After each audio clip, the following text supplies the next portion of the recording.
حي على الفلاح.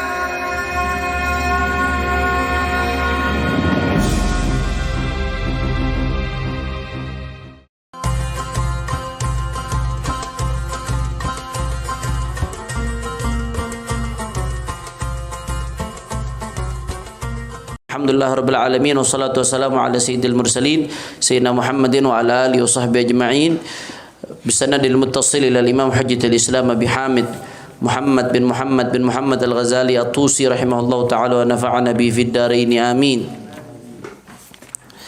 Ila angal ats-tsalitsu al-imsak an isali syai' ila al-jawf 'amdan ma'a dzikri shaum. Nah, yang ketiga yang perlu diperhatikan dalam puasa apa? Kata Imam Al-Ghazali, kewajiban yang harus dilakukan. Ats-tsalits al-imsak an isali syai' ila al-jawf 'amdan ma'a dzikri shaum. Menahan diri dari menyampaikan sesuatu, memasukkan sesuatu ila al-jawf, kepada jawf.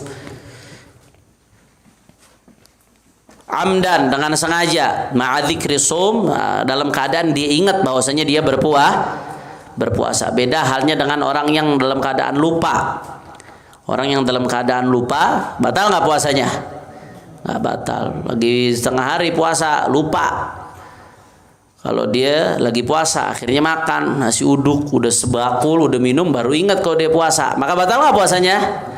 Nggak batal. Wasawan kan qalilau katsir, baik sedikit mau banyak, kalau lupa nggak batal puasa. Benar-benar lupa ya, bukan dilupa-lupain ya. Jangan lupa-lupain.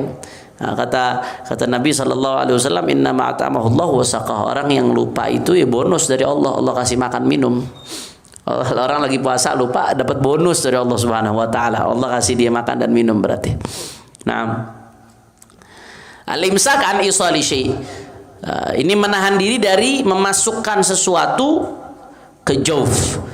Nah, yang lebih tepat lagi ibaratnya ithaf sadah. Coba dicatat. Jadi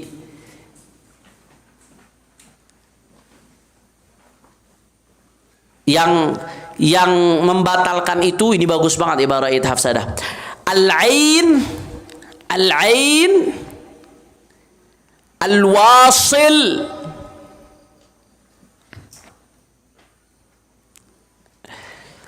al-ainu al-wasilu min al-zahiri ila al-batini fi manfadhin maftuh.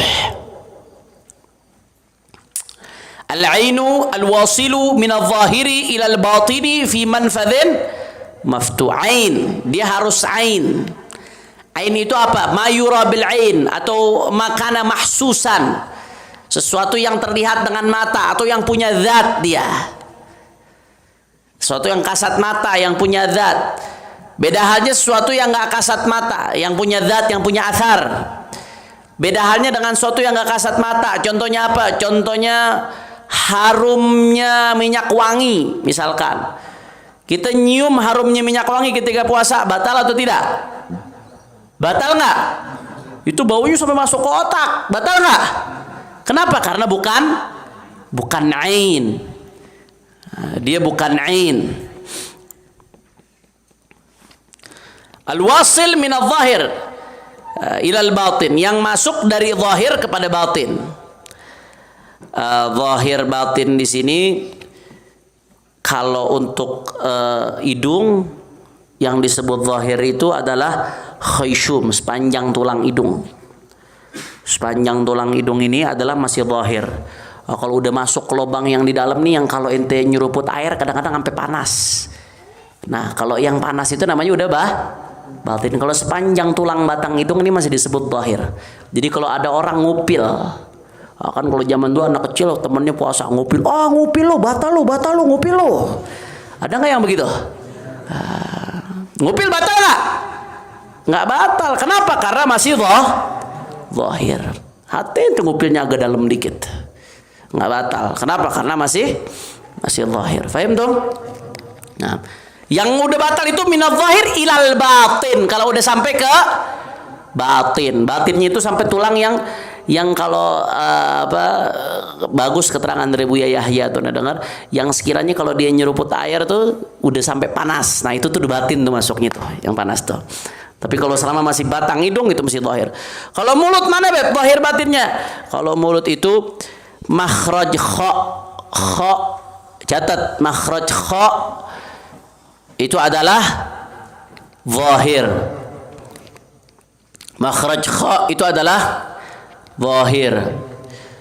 Makanya kemarin ada dokter nanya ke Anda, Habib, bagaimana hukumnya, dokter spesialis yang nanganin corona nanya, bagaimana hukumnya Beb kalau orang lagi puasa periksa buat corona, tapi periksaannya Beb dimasukin kapas sampai ke sebelum amandel. Sebelum amandel. Makhraj kha di mana? Kha. Berarti pas amandel kan? Kha. Dimasukinnya sampai sebelum amandel Beb, kapas itu dimasukin ke situ buat ngambil ludah yang ada di situ. Batal nggak berarti puasanya? Batal nggak? Kok ragu-ragu, batal nggak? Kenapa? Karena masih zahir. Yang batin makhraj apa Beb? Ha besar. Ha itu adalah batin. Itu sepakat ulama, ha itu batin. Kalau ha itu di atasnya ha. Ha itu di atasnya ha, di bawahnya kha. Ha di atasnya ha, di bawah kha. Kalau ha ulama khilaf. Ha ulama khilaf. Sebagian ulama menganggap ha itu masih bagian dari zahir, tapi sebagian lagi menganggap ha itu adalah bagian dari batin. Paham tuh?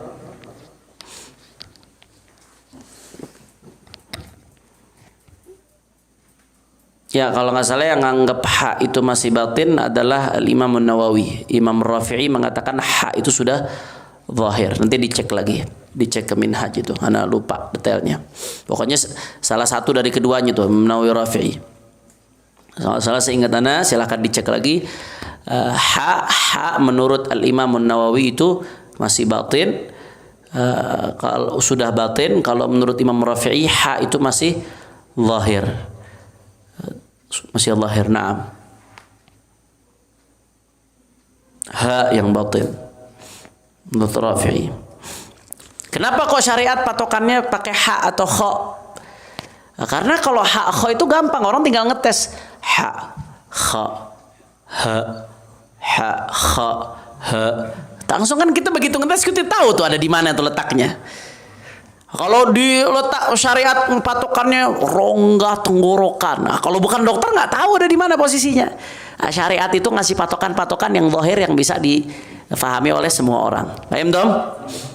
Nah, jadi al-ain al-wasil min al-zahir ila al-batin. Nah, batin ini yang di sini yang dimaksud batin adalah jauf. Rongga terbuka. Makanya kalau bahasanya fuqaha usulu ainin ila ma yusamma jaufan min manfadhin maftuh. Usulu ainin ila ma yusamma jaufan min manfadhin maftuh. Masuknya ain, sesuatu yang masih berupa ain, ila ma yusamma jaufan, dengan yang dinamakan jauf. Jauf di sini maksudnya adalah batin. Jauf itu apa aja? Yang dimaksud jauf, otak. Otak ini masuk kategori jauf. Otak al-dimag itu masuk kategori jauf. Makanya kalau ada orang masukin obat dari hidung ke otak, ada obat yang dari hidung tuh langsung ke otak. Nah, itu batal puasanya. Kenapa? Karena masuk dari manfaat maftuh kepada jauf. Termasuk yang jauf juga apa? Tenggorokan, halak. Ini jauf. Halak wa ma ma'ra'ahu, sampai ke perut, sampai ke usus, sampai ke lambung, itu disebut jauf. Termasuk jauf juga apa? Menurut mu'tamad mazhab Syafi'i al-mathanah. Al-mathanah itu adalah majma'ul baul, tempat keluar masuknya kencing, itu disebut jauf. Makanya menurut mu'tamad mazhab Syafi'i kalau ada orang masuk, mohon maaf, laki-laki itu lubang kencingnya dimasukin obat ke dalam situ, batal nggak puasanya? Batal. Termasuk jauf juga apa? Dubur, dalam dubur. Makanya kalau orang lagi puasa pakai obat yang dimasukin ke dubur. Ada nggak obat masukin ke dubur? Ada, biasa obat ambeien tuh. Dimasukin ke dubur, begitu cara pakai obatnya. Batal nggak puasanya? Batal. Kenapa? Karena dia memasukkan ain ke dalam jauf. Mohon maaf, lagi puasa nih. Mohon maaf, ilmu harus disampaikan secara jelas. Paham dong? Ila ma yusamma jaufan. ila ma yusamma jawfan. Jadi usulul ain ila ma yusamma jawfan. Min manfadhin maftuh, masuknya dari mana? Dari manfad yang maftuh. Manfad maftuh dari lubang yang terbuka. Apa aja lubang terbuka? Lubang terbuka di tubuh manusia ada 5. Yang pertama, mulut. Mulut terbuka nggak? Ya, terbuka jelas. Yang kedua, hidung. Yang ketiga, telinga. Yang keempat, kubul. Yang kelima, dubur. Nah, catat tuh, manfaat maftuh ada 5. Jauf. Nah, manfaat maftuh itu ada 5. Mulut, hidung, telinga, kubul, dan dubur. Nah, tapi Imam Ghazali nanti berpendapat bahwasanya telinga nggak termasuk manfaat maftuh karena di telinga nggak ada urat yang menyampaikan ke otak atau ke perut menurut Imam Ghazali. Ini Imam Ghazali khilafan di Mu'tamad Syafi'i. Pendapat Imam Ghazali di sini beda dengan Mu'tamadnya mazhab Syafi'i. Nah, makanya nanti beliau mengatakan memasukkan sesuatu ke udhun itu nggak batal. Nanti akan dijelaskan. Paham dong? Jadi dhabitnya yang membatalkan puasa apa? Pokoknya tadi al-ain al-wasil min al-zahir ila al-batin fi manfadhin maftuh amdan ma'a dzikri shaum. Walaupun nanti ada pengecualian tuh dalam masalah amdan, nanti akan kita jelaskan insyaallah.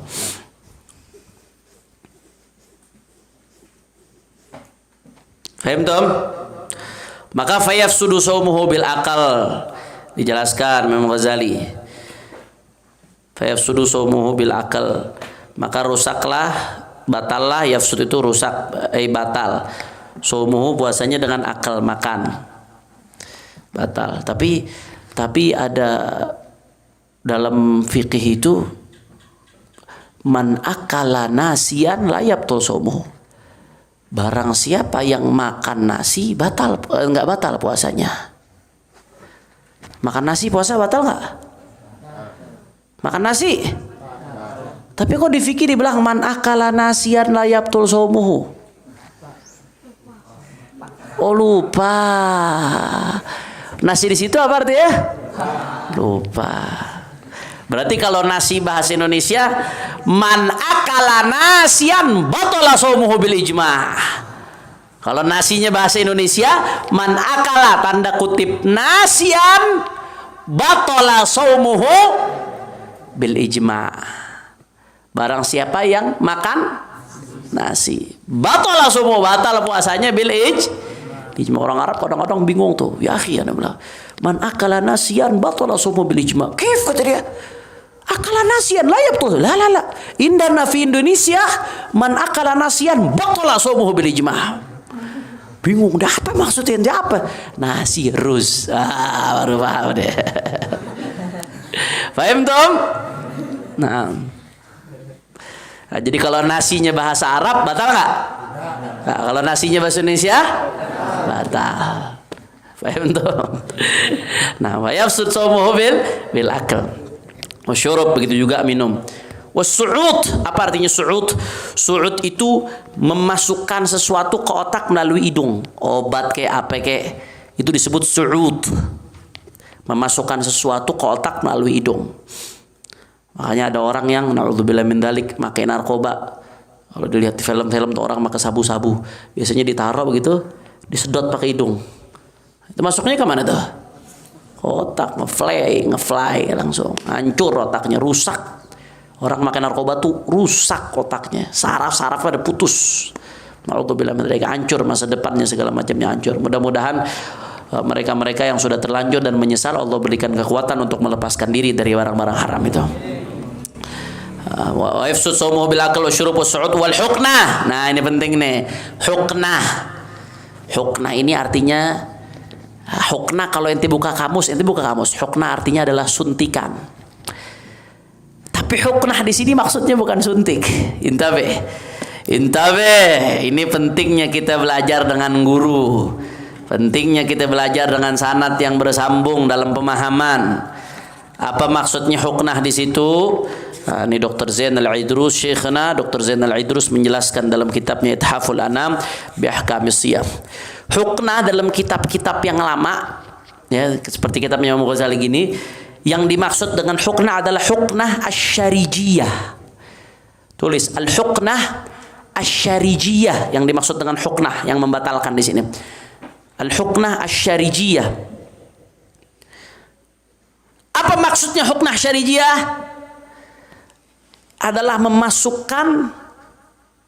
memasukkan obat, dia sifatnya obatnya biasanya cair, dari lubang dubur ke perut. Biasanya ke usus besar, ke al-ama al-ghalidha, usus besar. Jadi obat yang dimasukkan dari lubang dubur ke usus besar. Itu yang dimaksud huknah di kitab-kitab fikih zaman dulu. Paham Tom? Jadi kalau ente baca huknah di kitabnya ulama zaman dulu, maksudnya bukan suntik. Kalau buka kamus ente buka Google huknah artinya suntik. Kacau nanti. Suntik hukumnya khilaf ulama. Huknah yang dimaksud di sini yang kata Imam Ghazali batal, yaitu obat yang dimasukkan dari lubang dubur ke usus besar. Sesuatu yang cair. Tujuannya apa? Tujuan untuk ngebersihin kotoran yang ada di dalam. Itu disebut huknah asy-syarijiyah. Itu yang dimaksud oleh Imam Al-Ghazali di sini. Nah, ini sepakat ulama Syafi'iyah, bahwasanya huknah yang model begini, yang model seperti ini membatalkan puasa. Fahim Tom? Kenapa? Dhabitnya kembali ke tadi, karena dia memasukkan ain, sesuatu yang kasat mata, ilal jawf min manfadhin maftuh. Fahim Tom? Pokoknya semua yang batalkan puasa kembalinya ke itu tuh definisi tadi. Muftirat usulul ain atau isalul ain ila ma yusamma jawfan min manfadhin maftuh. Nah, itu huknah yang membatalkan puasa, bukan suntikan. Kalau suntikan bagaimana Beb hukumnya Beb? Kalau suntikan hukumnya lain lagi. Suntikan. Ulama ada 4 pendapat masalah suntikan. Kemarin dijelasin sama Dr. Abdul Rahman tuh ketika daurah beliau terakhir nih, sebelum kita tutup terakhir udah jam 4:04. Terakhir hukumnya suntikan apa? Ulama ada 4 pendapat hukum suntikan. Ada 4 pendapat ulama muasirin. Pendapat pertama mengatakan suntikan itu baik nyuntiknya di urat atau nyuntiknya di otot atau daging membatalkan puasa. Itu pendapat pertama. Pendapat pertama mengatakan yang namanya suntikan baik nyuntiknya di urat. Suntikan kan ada yang disuntiknya di urat tuh buat masukin obat. Ada yang nyuntiknya bukan di urat, di daging. Kayak suntikan buat di paha tuh. Itu kan nyuntiknya di daging biasanya. Suntikan baik di urat atau di daging membatalkan puasa mutlakon. Pokoknya yang namanya nyuntik itu batal puasa. Itu pendapat pertama. Itu pendapat pertama adalah pendapatnya banyak ulama Hadramut. Di antaranya adalah Al-Allamah Syekh Salim Sa'id Bukayyir Baghaithan. Itu pendapat pertama yang mengatakan yang namanya suntikan batal. Itu pendapatnya Syekh Salim Sa'id Bukayyir Baghaithan. Anda nggak nyebutin dalilnya satu-satu karena waktunya sangat sempit. Saya cuma menyebutkan pendapatnya aja. Kemudian ada pendapat yang kedua mengatakan apa? Yang namanya suntikan nggak batal mutlakon, baik nyuntik di urat atau nyuntik di otot, di daging. Mutlakon tidak batal. Itu pendapat yang kedua. Pendapat yang kedua mengatakan orang lagi puasa nyuntik baik di urat atau di daging mutlakon tidak batal, la yuftir. Pendapat yang kedua. Yang kedua ini pendapat siapa? Ini pendapatnya diantaranya adalah Syekh Muhammad Mahmud Shaltut, ulama Azhar. Pendapatnya Dr. Hasan Hito yang punya Jamiah Imam Syafi'i di Cianjur, ulama besar itu. Pendapatnya Syekh Yusuf Qaradawi, boleh dicatat juga nama ulamanya. Pendapat Syekh Yusuf Qaradawi, pendapat Dr. Hasan Hito, pendapat Dr. Mahmud Shaltut, pendapatnya Syekh Abdullah Awad Bukayyir. Nah, pendapat yang kedua ini mengatakan pokoknya yang namanya suntikan itu ketika puasa tidak batal. Fahim Tom? Yang pertama mengatakan batal mutlakon, pendapatnya Syekh Salim Sa'id Bukayyir, Mufti Hadramut beliau itu. Yang kedua mengatakan batal, pendapatnya Dr. Yusuf Qaradawi, tidak batal. dan Dr. Hasan Hito. Pendapat ketiga mengatakan tafsil, dilihat. Kalau suntikannya di urat, maka batal. Pendapat ketiga. Kalau suntikannya di urat, maka hukumnya batal. Tapi kalau suntikannya di otot, maka tidak batal. Suntikannya di urat, batal. Suntikannya di otot, tidak batal. Ada suntikan-suntikan yang di urat nyuntiknya. Ada suntikan yang di urat itu batal. Kenapa? Karena dari urat itu ngalir kemana-mana, bisa sampai ke perut, sampai ke jantung, sampai ke mana, ngalir ke jof dia. Paham dong? Ulama yang mengatakan nggak batal sama sekali tadi mengatakan karena suntik itu bukan dari manfaat maftuh, mustahdath, dibikin maftuhnya itu, nggak batal. Beda halnya dengan makan, dari manfaat maftuh, obat dari dubur dari manfaat maftuh. Kalau suntik itu dari manfaat yang nggak maftuh. Itu tadi pendapat yang kedua yang mengatakan nggak batal. Sedangkan yang ketiga mengatakan kalau walaupun manfaatnya dibikin, tapi udah maftuh sekarang. Nah, kalau dari urat maka dia akan sampai ke jauf, maka batal. Tapi kalau suntikan yang dari otot itu nggak ada aliran kemana-mana, dia cuma ngeresep lewat pori-pori doang, maka tidak Ini yang ketiga pendapatnya Al-Allamah Al-Habib Abdullah bin Mahfud Al-Haddad, Mufti Hadramut, pendiri Universitas Al-Ahqaf. Ini pendapat yang ketiga, ini kuat secara madhab karena ada nasnya. Dia ilhaq.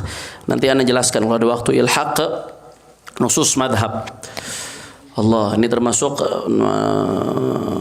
mujtahidul fatwa, naqalah beliau, termasuk naqalatul madhab. Bisa ilhaq beliau sudah ini. Dr. Abdul Habibullah Mahfud Al-Allamah Al-Habib Abdullah bin Mahfud Al-Haddad, Mufti Hadramut dan pendiri Universitas Al-Ahqaf. Nah, jadi pendapat beliau kalau dari urat batal nggak? Batal. Kalau dari otot, nyuntiknya di otot nggak batal. Itu pendapat yang ketiga. Pendapat yang keempat mengatakan tergantung suntikannya buat apa. Mau dari nggak ada urusan, mau dari urat, mau dari otot nggak ada urusan. Tergantung suntikannya buat apa dulu. Kalau suntikannya buat obat nggak batal. Tapi kalau suntikannya suntik protein, suntik yang ngasih makanan ke dalam, itu hukumnya batal. Itu pendapatnya Qismul Ifta wal Buhuth bi Dairati Syu'un Al-Islamiyah Dubai, lembaga fatwa Dubai di Dubai, Uni Emirat Arab. Pendapat yang keempat mengatakan kalau suntikannya buat urusan obat nggak batal. Tapi kalau suntikannya untuk makanan atau gizi maka batal. Faham dong? Nah, itu pendapat yang keempat. Kira-kira jelas atau tidak? Ada berapa pendapat semuanya urusan suntikan? 4. Yang pertama, batal mutlakon, baik di urat ataupun di otot. Pendapatnya siapa itu? Syekh Salim Said Bukair, Mufti Hadramut. Kemudian yang kedua, tidak batal mutlakon, baik di urat atau di otot. Pendapat yang ketiga, tapi yang kedua tadi pendapatnya siapa? Syekh Mahmud Shaltut, Syekh Yusuf Qardawi, Dr. Hasan Hito. Pendapat yang kedua. Pendapat yang ketiga, tafsil, dilihat. Kalau ke urat nyunteknya batal. Kalau ke daging, itu pendapatnya siapa? Al-Habib Abdullah bin Mahfud Al-Haddad. Pendapat yang keempat, tergantung, dilihat. Kalau untuk obat nggak batal, la yuftir. Kalau untuk makanan atau gizi batal. Ini pendapatnya siapa? Lembaga Fatwa Dubai. Wallahu a'lamu. Hari ini kita cuma baca satu baris doang, tapi insya Allah bermanfaat. Karena yang anak kasih tadi itu dobitnya. Kalau kita udah paham dobitnya, sisanya kita udah gampang. Patokannya seperti apa, sisanya udah gampang. Nah, يا ربنا اعترفنا بأننا اقترفنا وأننا أسرفنا على لظى أشرفنا فتب علينا توبة تغسل كل حوبة واستر لنا العورات وآمن الروعات واغفر لوالدينا ربي ومولودينا والأهل والإخوان وسائر الخلان وكل ذي محبة أو جيرة أو صحبة والمسلمين أجمع آمين ربي فاسمع فضلا وجودا منا بالمصطفى الرسول نهضى بكل سول صلى وسلم ربي عليه عد الحب وآله والصحب هداد تشي الصحب والحمد لله في البدء والتناهي والحمد لله رب العالمين. Tadi sebelumnya terakhir anda lupa Beb, dari 4 pendapat itu ikut yang mana Beb? Mana yang boleh diikutin? 4-4-nya boleh diikutin. Nah, tapi lebih baik kalau nggak butuh-butuh banget nggak usah nyuntik di siang hari. Ya, kalau nggak butuh-butuh banget buat apa? Kalau bisa diundur malam aja setelah buka. Karena jadi mukhtalafun fih, puasanya nanti jadi perdebatan antara ulama. Sebagian bilang sah, sebagian bilang nggak sah. Buat apa? Lebih baik kita ibadah yang muttafaq alaih, yang disepakatin. Jadi kalau nggak butuh-butuh banget, nantikin di malam. Tapi kalau emang ada hajah, mau taklid yang mana? Kalau Dr. Zain Al-Idrus, guru ana mentarjih pendapat gurunya, yaitu Al-Allamah Al-Habib Abdullah Mahfud Al-Haddad Syekh Masyayikhina. Itu tarjihnya menurut beliau itu lebih kuat karena dasarnya secara fikih Syafi'i cukup kuat. Di ilhaq kepada nas yang sudah ada. Nah, tapi mau ikutin pendapat yang lain juga boleh. Itu semua pendapat dari ulama-ulama yang memang pakar di bidangnya. Wallahu a'lam. Fatihah hadratin Nabi Muhammad sallallahu alaihi wasallam, sumairul Imam Al-Ghazali, usulih furu'i wa jimin sabili, thumma al-Imam Al-Alama Murtada Az-Zabid, Al-Alama Abdullah Mahfud Al-Haddad wa jami' man dzukira asma'uhum. Allah yataghashshahum birrahmah al-maghfirah wa yu'id 'alaina min barakatihi masarari man warif fil akhirah wa yubarik lana fi hadha ash-shahr al-mubarak wa yaj'alna mimman qama lailatal qadrihi ala hadhihi an-niyyah wa likulli salihah jami'a shamila wa ila hadrati Nabi Muhammad sallallahu alaihi wasallam bi sirril Fatihah. Bismillahirrahmanirrahim. Alhamdulillahi rabbil alamin arrahmanir rahim maliki yawmiddin iyyaka na'budu wa iyyaka nasta'in ihdinas siratal mustaqim siratal ladzina an'amta 'alaihim ghairil maghdubi 'alaihim waladdallin. Rabbana taqabbal minna innaka antas samiul 'alim wa tub 'alaina innaka at-tawwabur rahim. Ya al-ba'lu ya al-ba'lu ya al-ba'lu syafa'a kullu qurbah tanjali wa bikum ya ahlul wilayah kullu hajatan qad sallallahu alaihi wasallam Muhammad wa sallallahu alhamdulillahi rabbil alamin bil qabul.